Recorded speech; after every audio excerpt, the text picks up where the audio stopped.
acara selanjutnya saya serahkan ke Ya enggak diserahkan toh. maksudnya Kan tetap di ini lah. Ada. Siapa dulu nih mengalir pilihan pertama? mungkin dari Pak Ibu mungkin. Oh iya, sebagai tuan rumah. Tuan rumah ya.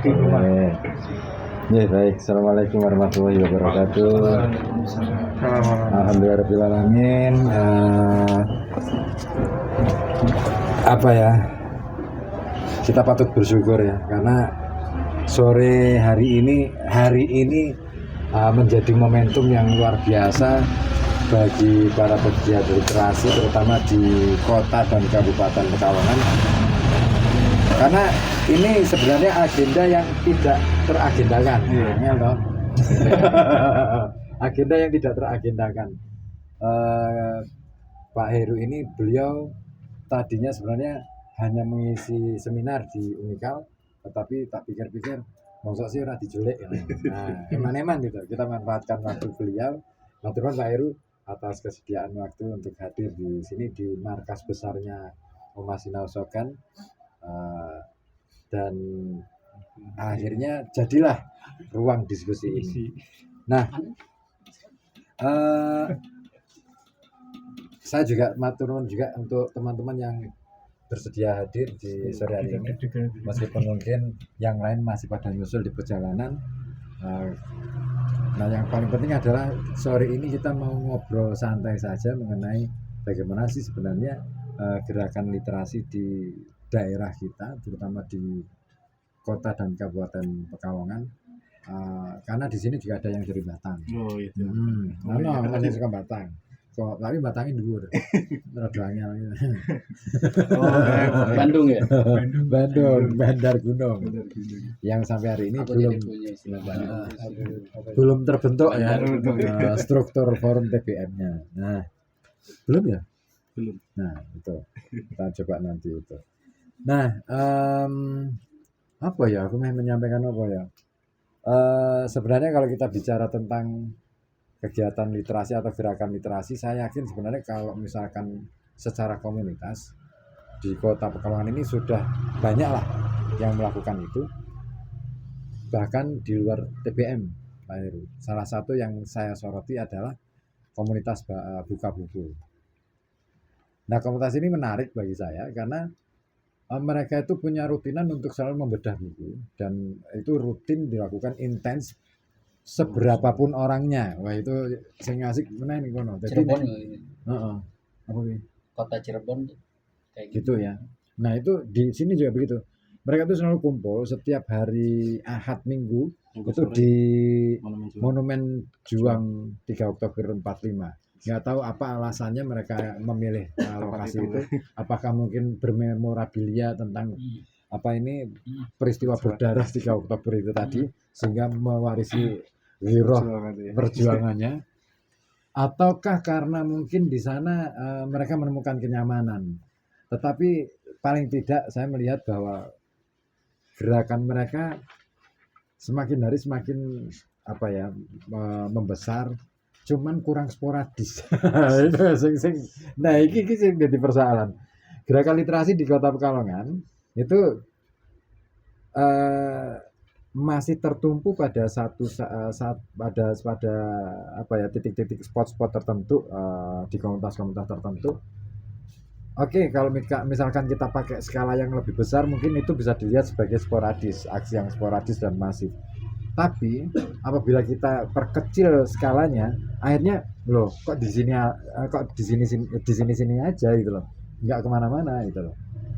Nah, saya kurang tahu apa yang menjadi kendala dari teman-teman ini. Mungkin saya perlu mencari tahu, atau mungkin perlu nanti kalau teman-teman yang ada hadir di sini bisa saling share informasi mengenai apa sih kendala yang dihadapi oleh teman-teman dalam memasifkan gerakan literasi ini.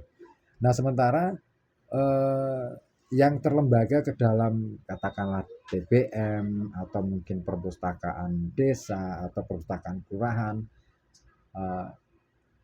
ini kecenderungannya mengalami stagnasi. Ya, nyun sewu kalau saya mengatakan ini karena faktanya ngono kan, Rok ya. Dirimu kan mengalami sendiri ya.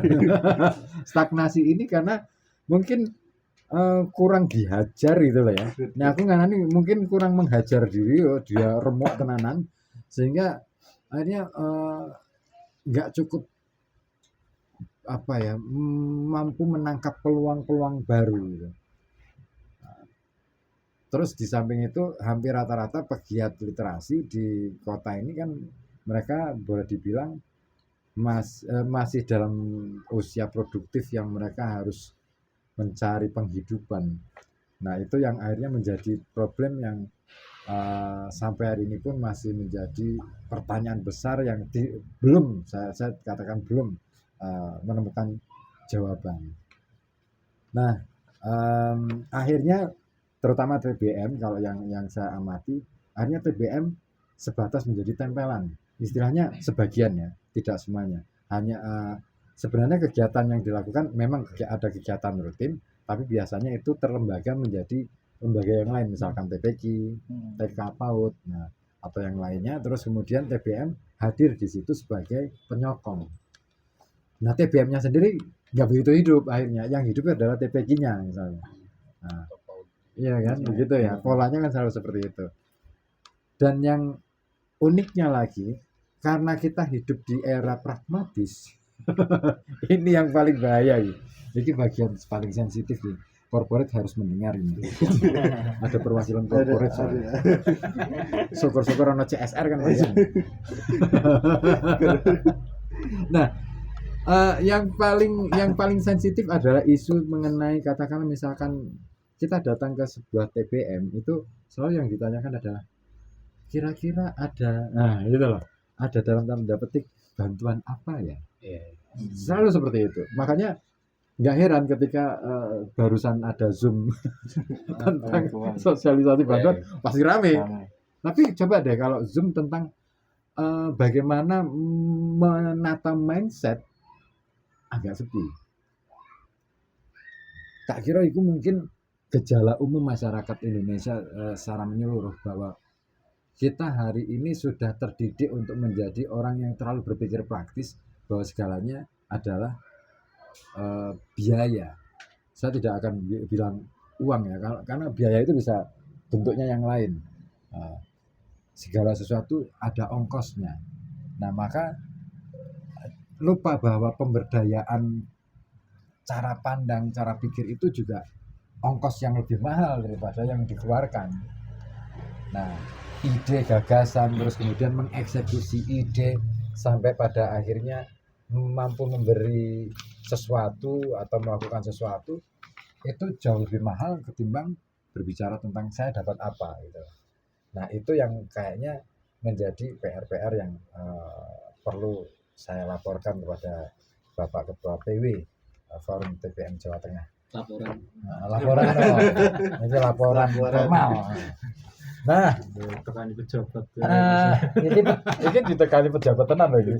Oh, gelarnya dokter loh, nggak ngeri loh ya. Nah, di lain hal ada beberapa teman-teman pegiat literasi yang juga harus terus bergerak. Ya, rodok nyombong sidik lah, Sogan salah satunya. Ya kudu sombong nek iki. Sombong dalam arti untuk memberi semangat yang lain. Perlu diketahui bahwa Sogan itu sampai hari ini bisa bertahan itu alhamdulillah banget.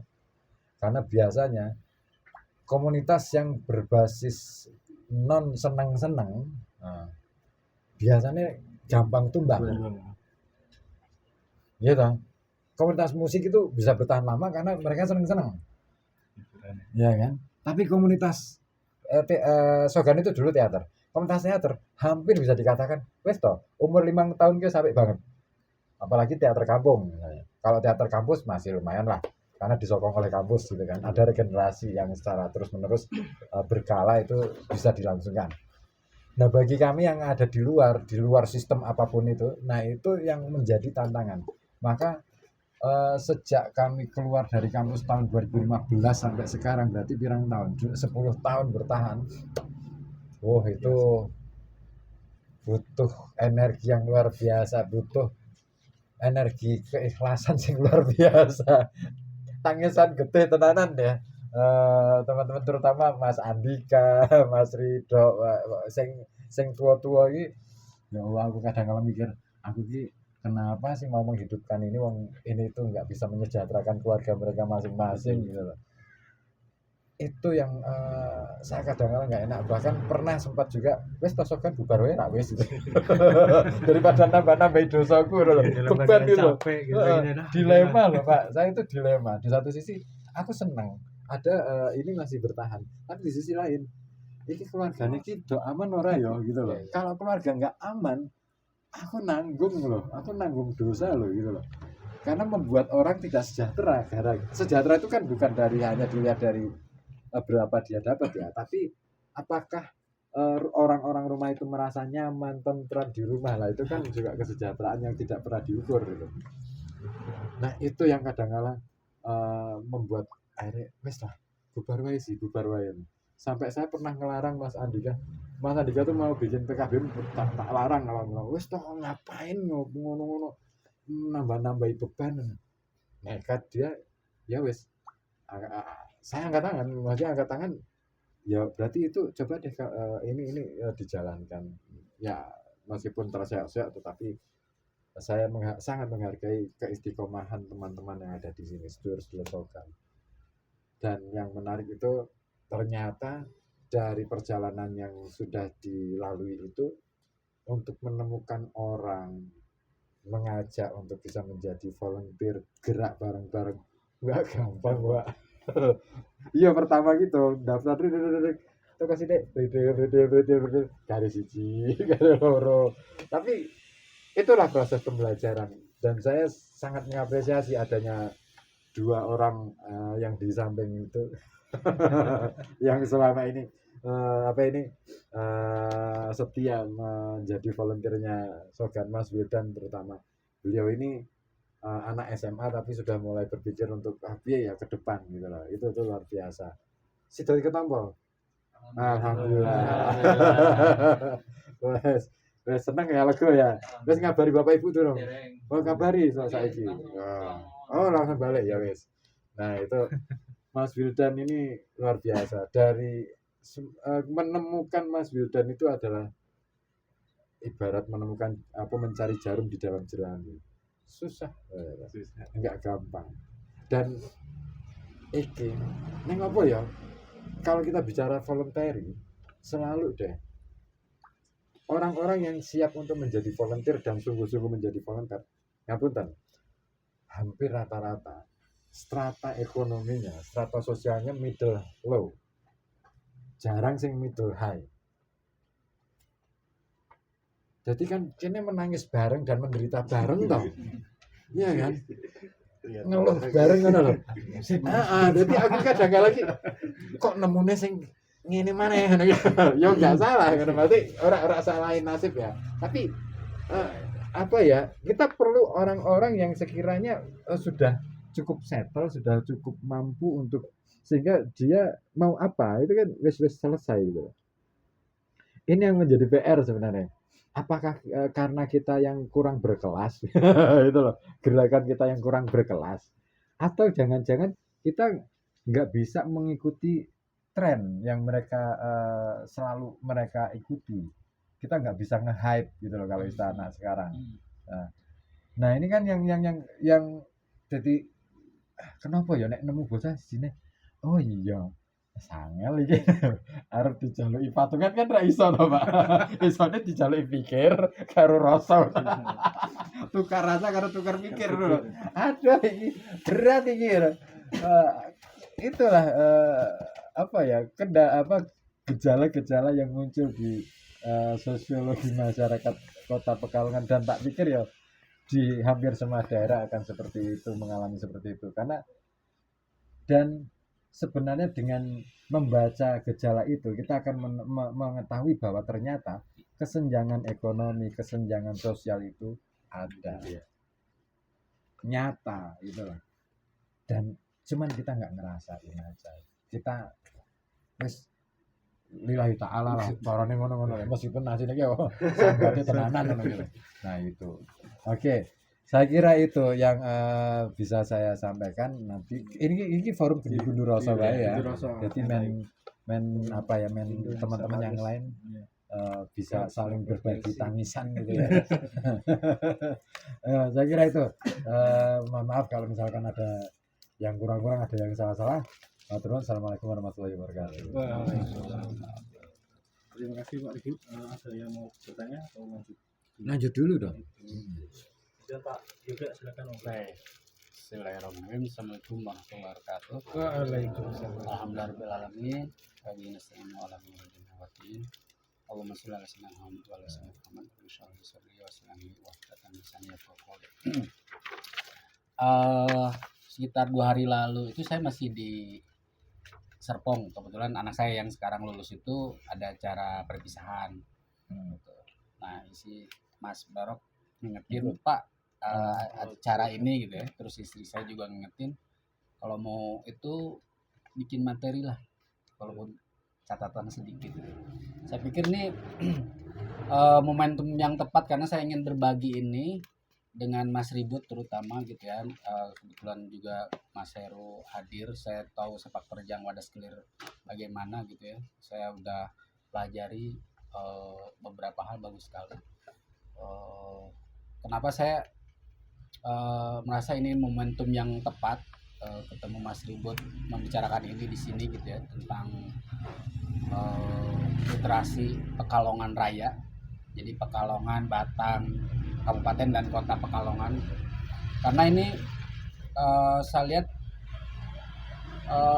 pola stagnasinya itu agak menular. Jadi terutama di kabupaten saya melihat itu selama 5 tahun terakhir itu stagnan. Udah ada TBM, FTBM kabupaten, tapi selama 5 tahun itu tidak ada satupun kegiatan. Bahkan sebenarnya kalau diurut itu lebih dari 5 tahun. Kemudian saya lihat juga saya sering berdialog gitu ya dengan Arpusda. Jadi saya juga dapat informasi mereka tidak ada alokasi anggaran untuk literasi gitu ya, untuk berkegiatan itu dari teman-teman Arpusda gitu. Jadi sedemikian literasi ini dibelakangkan gitu, bukan sesuatu yang seksi untuk ditawarkan ke publik gitu ya. Padahal ini sesuatu yang sebetulnya bisa disebut ujung tombak karena Kabupaten Pekalongan itu IPM-nya termasuk papan bawah di Jawa Tengah. Memang ada yang di bawah dia juga sih, Pemalang sama Batang gitu ya. Tetapi dibanding yang lain itu kategorinya Kabupaten Pekalongan itu masih papan bawah. Kalau dengan kota jauh bedanya. Oh banget, jauh. Harus diakui. Kota itu masih 5 besar gitu. Iya. Kabupaten itu hampir 30 lah gitu ya. Hampir 30. Jadi 20 menjelang 30, 20 sekian gitu. Nah, saya mungkin kalau nggak ada Mas Barok datang ke rumah, saya juga tidak tidak berniat melakukan kolaborasi banyak karena agak frustasi terus terang aja. Saya itu mungkin Mas Barok mungkin tahu ya, perpustakaan di Kabupaten Pekalongan yang dari 2009 itu paling aktif sampai sekarang, kecuali COVID mungkin ya. Kita tetap bikin kegiatan macam-macam gitu tentunya tanpa ada bantuan dan sebagainya, tapi itu bukan memang kita nggak terlalu inilah, kita memang cari independensi gitu ya. Saya sepanjang masih bisa biayain ya nggak apa-apa gitu. Tapi ada fase-fase seperti Mas Ribut sampaikan gitu itu saya dulu itu bikin motonya itu cerdas dan sejahtera bersama, tapi apa benar gitu kita itu bisa mensejahterakan mereka? Enggak juga gitu. Jangan-jangan mereka berkegiatan literasi di tempat saya itu wasting time aja gitu. Tapi saya itu berusaha bikin feedback yang positif lah gitu ya buat relawan terutama. Jadi relawan di saya itu saya bikin misalnya pelatihan-pelatihan public speaking, digital marketing dan sebagainya gitu ya. Saya bawa yang memang capable, saya bawa di editornya Mizan, saya bawa penulis. Di saya itu penulis mungkin udah ada lebih dari 10 orang lah gitu. Walaupun mungkin saya exposure-nya kurang, nggak di Instagram, banyak di Facebook gitu ya. Nah, saya melihat di peta blueprintnya kabupaten itu nggak terlihat gitu. Di RPJMD, di Musrenbang itu nggak bunyi gitu literasi itu. Kayak bukan sesuatu yang penting gitu. Ya ini bisa dipahami kenapa IPM-nya itu rendah gitu ya. Ya saya lihat nggak ada political will di sana, nggak ada leadership yang muncul untuk memajukan literasi di kabupaten. Nah, yang muncul mungkin leadership ya, bukan leadership. Nah, dari itu tuh saya 2 hari itu bikin refleksi lah gitu ya, bikin refleksi esai singkat gitu ya. Jadi kenapa stagnan dan sebagainya. Saya juga kemudian akan menulis bupati, menulis untuk bupati gitu, rekomendasi apa yang dilakukan. Tentu saja kita ingin ingin kolaborasi sinergi ini terus berjalan. Saya sama Mas Ribut tuh udah ngobrol di Magelang gitu ya, kemudian pas di rumah saya juga ngobrol. Kita itu saya merasa berpartner yang tepat. Mas, kita gantian. Bulan ini di saya, bulan depan jenengan. Walaupun ini jadi ketarik masih dalam bulan yang sama gitu. Tapi kita berusaha menghidupkan literasi di Kabupaten dan Kota Pekalongan ini terus hidup. Minimal sebulan sekali kita ada acara yang berkaitan dengan literasi. Nah itu dari sisi kontribusi kita. Tapi saya punya harapan kayak tadi ada Bunda Literasi dan sebagainya itu bukan hanya simbolik gitu. Dilantik dan nggak ada kegiatan. Ayo kita sama pikirkan nih, kita kolaborasi dan sebagainya. Dulu itu di Kabupaten Pekalongan masih ada dikotomi, ini perpustakaan desa, ini TBM. Saya udah sampaikan ke Mas Barok dan sebagainya di saya Mas, mungkin ini secara nomenklatur nggak tepat dari si FTBM ya. Tapi di saya di FTBM sekarang itu saya libatkan perpustakaan desa juga, bahkan untuk kepengurusannya. Karena saya ngobrol dengan Mas Taufik, tidak ada ketentuan dia harus punya TBM, tapi dia punya kepedulian di literasi. Jadi pengurusnya itu. Jadi saya udah diskusi dengan Mas Barok, kita mau resapel Mas. Karena banyak yang hanya papan nama aja. Kalau giliran pengumuman tentang bantuan penuh tuh. Ya, makanya kan aku penuh. Tapi kalau giliran tentang berkegiatan, susah banget kayak gitu. Nah, berangkat dari situ saya bikin beberapa roadmap lah ya. Roadmap ke depan tuh literasi di kabupaten dan kota itu seperti apa. Makanya saya bikin kita sebaiknya bikin forum lintas lembaga ya. Di situ ada komunitas literasi dari TBM, dari Perpusdes, perusahaan sekolah, ada dari pemerintah dan sebagainya. Kita bisa menyusun kekuatan itu. Dan saya ingin ada blueprint yang jelas di kabupaten maupun juga ya di kota pastinya. Kita mau kemana sih gitu ya, arah literasi kita itu mau kemana. Nah itu mungkin pembuka diskusi aja ya teman-teman semuanya. Yang jelas saya sudah merasa exciting ketika Mas Ribut, karena kami kenal gitu ya. Wah di kota nih Mas Ribut pimpinannya, ayo kita gas lah, kita gaskan gitu. Nah kalau yang lain mungkin saya juga istilahnya chemistry-nya itu dapat atau enggak gitu. Saya dengan Mas Ribut udah dapat nih gitu. Jadi di kota, Mas bulan depan jenengan ya, bulan ini di kita. Jadi kita udah punya agenda gantian.